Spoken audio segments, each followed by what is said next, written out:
વલસાડના કાંઠા વિસ્તારમાં દીપડાનો આતંક સામે આવ્યો છે। સુરવાડા સેગવી ગામમાં દીપડાના આટાફેરા જોવા મળ્યા છે। લોકોને સાવચેત રહેવા માટે સરપંચે અપીલ કરી છે। વોટ્સએપમાં સ્ટેટસ મૂકી લોકોને સાવચેત કર્યા છે। વધુ વિગતો સાથે અમારા સંવાદદાતા જાવેદ ખાન જોડાઈ ગયા છે। જાવેદ, વલસાડ કાંઠા વિસ્તારમાં દીપડાનો આતંક અને લોકોમાં ભય।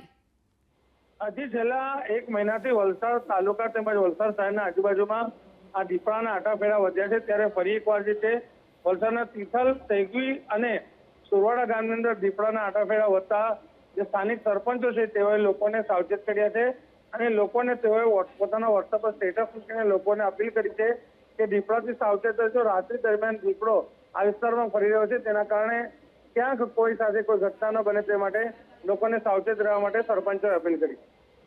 જી જાવેદ, સમગ્ર માહિતી બદલ આપનો આભાર।